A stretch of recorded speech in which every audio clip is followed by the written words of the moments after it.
The Durham report is out. This is actually, I think it's interesting. It's not like earth-shattering, but it's disgusting. I mean, what he concluded is disgusting. And he's suggesting he probably would have brought more criminal charges, if he could try anybody outside of Washington, D.C., where, it was 95% for Hillary, 95% for Biden. There's zero chance of convictions there. He tried it a couple of times. So I don't think the fact that there are no criminal cases coming out of this tells us much.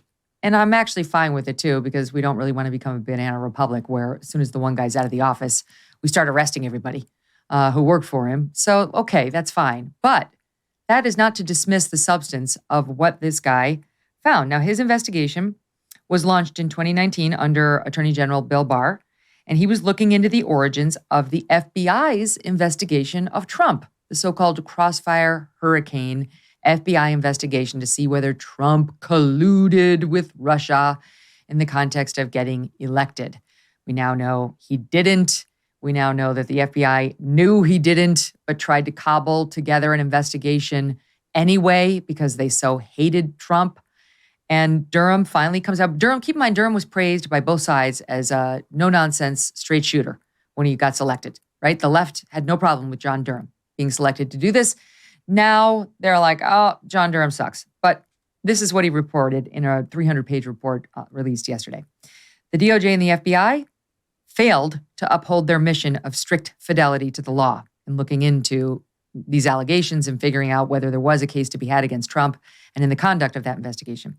The FBI used raw, unanalyzed, and uncorroborated intelligence. I'm quoting, senior FBI personnel displayed a serious lack of analytical rigor towards information that they received, especially information received from politically affiliated persons and entities. And he means Hillary. That's what he means, the Hillary Clinton campaign. The department did not adequately examine or question these materials and the motivations of those providing them.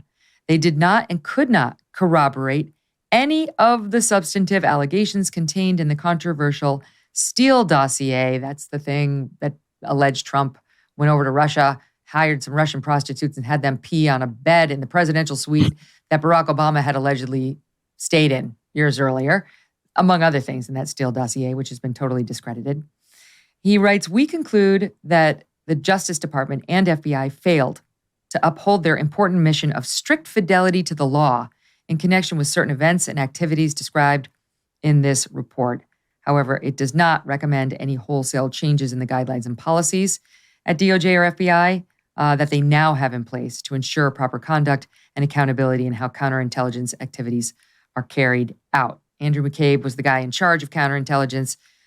He's now absolutely a darling of the left, and there will be no accountability for him publicly for what he did. Sicking the FBI on the Trump campaign, sicking the FBI on people like Carter Page, Papadopoulos, who this makes clear they knew there was nothing there. This was based on the flimsiest evidence ever to go after those guys and get warrants from the FISA court. And they absolutely understood they didn't have it, but they wanted to get him anyway. There are quotes of Peter Strzok at the time inside saying essentially exactly that. And just to tell you what I teased before the break, they also report that the person behind the infamous pee rumor that Trump did that in the Russian hotel was none other, according to Durham, he believes it was, PR exec and Clinton ally Charles Dolan. That Charles Dolan is the one who provided this information to this Igor Danchenko, who got it into the Steele dossier. And Charles Dolan, working in close with Hillary, went over to Russia. He went into the hotel. He got a tour of the presidential suite. And that's where it was born. That rumor, which was totally unsubstantiated. Durham actually went over there and spoke with all the witnesses in the hotel. He actually did his homework. It wasn't true. It never happened. And indeed, Trump, the one time he stayed in that hotel, did not stay in the presidential suite. He stayed in an entirely different room. The whole thing was made up, and then it was saddled on Trump in such a way that still has his supporters believing, not without foundation, that his first term was stolen from him, having to deal with this nonsense, which was a fabrication by Hillary and a compliant, complicit FBI. What do you guys make of it?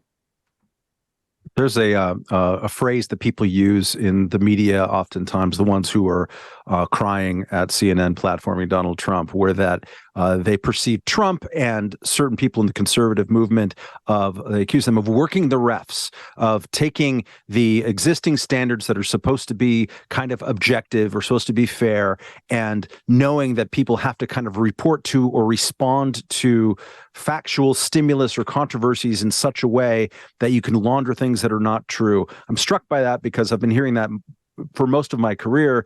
And this is that in action in the absolute opposite way of the people who normally talk about that. This is people working the levers of the FBI and of the national security apparatus who know those levers, who know how it's done. And they successfully planted a piece of hot, steaming garbage in the middle of a campaign. Recall that Hillary Clinton was in that presidential debate, calling Donald Trump a puppet of Vladimir Putin. Of course, she's like, no, you're the puppet. And so it became that was what people pointed. But no puppet. Hillary Clinton called him a puppet of Vladimir Putin in a presidential debate. This is how she approached it, and she's someone who would, you would think that she would know, having been in government for so long and in those positions. It's appalling, as is the media's response to this. Even today, Oliver Darcy, who we talked about last hour, in his newsletter this morning, which the tagline at the top is "I'm still here," so he's being brave inside of CNN. He dismisses this as conservatives said that this was going to bring arrests. It didn't, and so yet another report that just doesn't deliver on promises. Well, that's one way a media reporter might look at this. Mm-hmm. I might suggest there's another way a media reporter might look at this. Is look at one of the many super clips out there on Twitter. Tom Elliott is someone who does these every day, it seems like. People on MSNBC, people like Adam Schiff, people like Rachel Maddow, and all of these deep state liars. And I'm now just saying former, people, heads of the CIA and the former directors of the National Intelligence, people who have been given contributor contracts on cable news networks, just lying about this and saying and intimating not just that the Steele dossier is true, but the P-tape stuff, which is absurd on its face if you knew anything about Donald Trump. And I tried not to, but I knew that he was a germaphobe. Germaphobes don't like getting beat on, from what I understand. No, they don't. You would think that this would be an occasion for people who ever said anything that wasn't true about this, whoever said, well, look, these people probably know what they're talking about. And so you would think that would be the time that they would look at that and say, gosh, I was a little bit wrong there. No, they're saying that Republicans are pouncing, that it didn't deliver on the promises. This is shameful. This is what extends people's long growing distrust in media and the way this was done. This is a pretty bad episode in American intelligence and law enforcement and media, and it's not getting better, judging by the early reaction to it. Shame on you, Matt Welch. Why are you protecting him? Why are you protecting him? Why won't you tell the truth about the Venturian president? It really is extraordinary to watch Rachel Maddow talk about this and talk about all of the Republican excitement and how they were waiting for all of the indictments. They were waiting for the revelations of the huge scandal, when there is another scandal that is worth talking about here. And I do think that while it is egregious that politics was permitted to creep into a criminal investigation, and I think that the recommendations in particular in the Durham report are seemingly quite sensible and sane, incredibly reasonable, and the highlighting of concern around the FBI impugning its own reputation in this way as a result of this kind of botched investigation, totally sensible. I didn't hear any of those things get responded to. Instead, it was only the kind of hysterical overstatement on the part of Donald Trump. And this is, in a way, him giving them a cudgel with which to beat him. He promised that this would be, the gravest crime of the century and that heads would roll, et cetera, et cetera. It didn't turn out to be that. And that is one reason, perhaps, why it's prudent to allow these investigations to take shape than to deal with the revelations when they come out. I understand I'm perhaps a bit naive because that's not how politics is played, but it might have been better. At least then you'd be in a better position to appropriately and on the merits impugn people like Rachel Maddow, who were way out over their skis, promising that the other shoe was about to drop with respect to this story. I mean, these are the people who should be the most embarrassed by these revelations and, quite frankly, outraged by the fact that people in the intelligence community have at different times like doubled down on these narratives about the president being in bed with Vladimir Putin and being controlled by Vladimir Putin. It's the sort of thing that we would hear over and over and over again. And it's taken a while for this report to materialize. But having waited so long, I'm not going to be the one who's comparing the number of indictments between this and the Mueller report, which people also waited for with bated breath, because that isn't the measure of whether or not this is credible and worthwhile. I mean, the fact that this never quite panned out, that they never had any sort of corroboration of the stuff in the Steele dossier, which they used to secure warrants for spying on American citizens, like that is egregious. The people should be materially outraged about this on the left and the right. It should be the sort of thing that we don't want to see repeated again. But instead, there are particular kinds of people who are happy to ignore this or to downplay it because it is consistent with their politics to do so. Doctors say you should eat 6 cups of fruits and veggies a day. I don't have the time or desire to eat 6 cups of fruits and veggies. I don't know about you. But according to a massive study, people who eat healthy live longer, have less heart disease, less diabetes, and less cancer.